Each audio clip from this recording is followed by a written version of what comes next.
Social Security and your bank, what you must know right now. Hello friends, if your Social Security payment goes to Chase, Bank of America, Wells Fargo, or honestly any major bank, today's video is made specifically for you. We are covering 4 things. New scam text messages that are deliberately designed to look like they come from your exact bank, along with a simple test that takes 10 seconds to verify whether a message is real. A change to how Social Security verifies your identity that directly affects whether your payment arrives on time. A feature that some of these banks already give you completely free that gets your money into your account days earlier than the official deposit date, and most people have never turned it on. And a couple of practical things that make managing your account significantly easier once you know they exist. Let us get into it. Part 1. Bank scam texts. Let us start with the scam texts, because this is the one most likely to cost you money directly, and the tactics have become significantly more sophisticated in 2026. Cybersecurity researchers have documented a sharp rise in fraud attempts tied to major banks. Fraud attempts linked to banks rose roughly 40% over the past year and a half, with text message scams growing faster than email scams. The texts are engineered to look exactly like a real alert from Chase, Bank of America, or Wells Fargo. They say things like, "A charge at a store was declined, please call this number," or "Unusual sign-in detected from another location.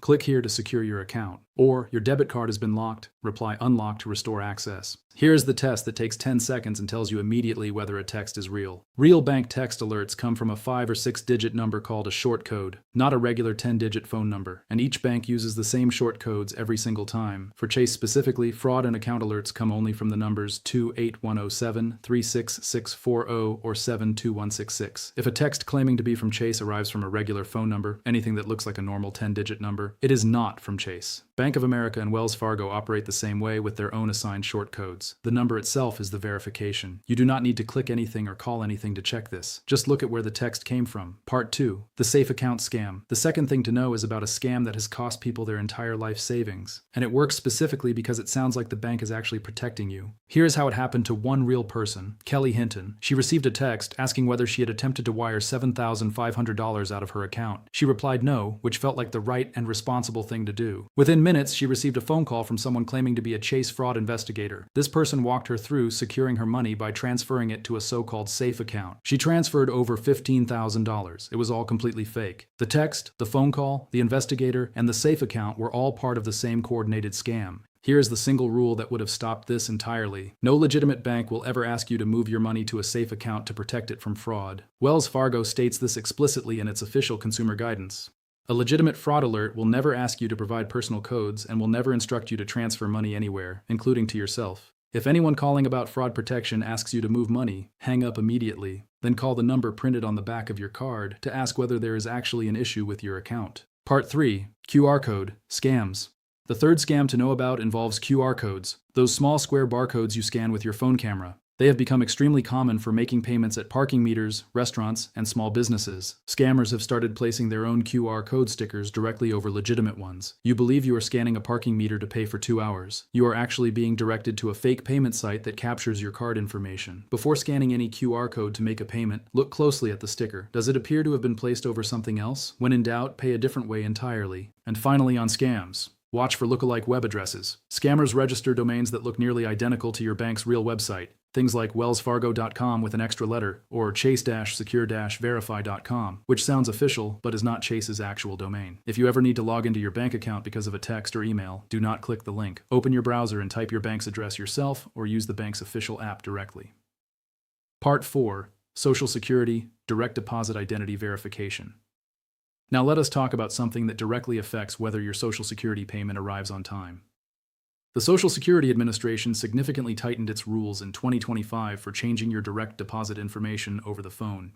Here's how it works now. If you call 1-800-772-1213 to update your bank details, the agent cannot simply take your information over the phone anymore. While you're on the call, you are required to log into your online My Social Security account at ssa.gov and generate a one-time security code, which you then provide to the agent to authorize the change. If you do not have an online account set up, or cannot generate that code during the call, the agent cannot make the change, and you will need to visit a local SSA office in person instead. This is exactly why setting up your My Social Security account now, before you ever need it, matters so much. Without it, a simple bank account update turns into an in-person office visit. With it, a phone call resolves the matter in minutes. If your banking information on file with the SSA is outdated and a payment gets rejected because an account was closed, getting it corrected quickly depends entirely on whether you already have that online account ready. Changes to direct deposit information typically take 30 to 60 days to fully process. So if anything about your account is changing, you are switching banks, an account number changed, update it as early as possible. Part 5.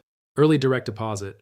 Here's the part that is genuinely useful and that most people have never looked into: getting your money early. Several banks offer something called early direct deposit, where your payment becomes available in your account before the official payment date, sometimes up to 2 days earlier, and this is the part that matters for the 3 banks in this video. It works differently at each one, and at one of them, it may not be available to you at all depending on your account type. At Wells Fargo, this feature is called Early Payday. It gives you access to your direct deposit up to 2 business days early. It is free, and importantly, it is automatic. If you already have direct deposit set up at Wells Fargo, you likely already have this. You can set up an alert in the Wells Fargo app to notify you the moment a deposit becomes available. At Chase, early direct deposit access of up to 2 business days is available specifically to customers with a Chase Secure Banking account. If you have a standard Chase checking account, this feature may not apply to you. However, Chase Secure Banking covers nearly 90% of its eligible account holders' direct deposits when enabled, with no enrollment required once you have that account type. At Bank of America, as of 2026, early direct deposit is generally not offered on standard checking accounts the way it is at Wells Fargo or through Chase Secure Banking. If early access to your funds matters to you and you bank with Bank of America, it is worth calling and asking directly whether any of their current account options include this, since offerings do change over time. The practical step: log into your bank's app right now and search for early direct deposit or early payday. If your bank offers it and it is not already active, enabling it takes a couple of minutes and could mean your Social Security deposit lands in your account up to 2 days before the official date every single month for free. One more financial detail worth knowing: some banks offer a sign-up bonus, commonly around $200,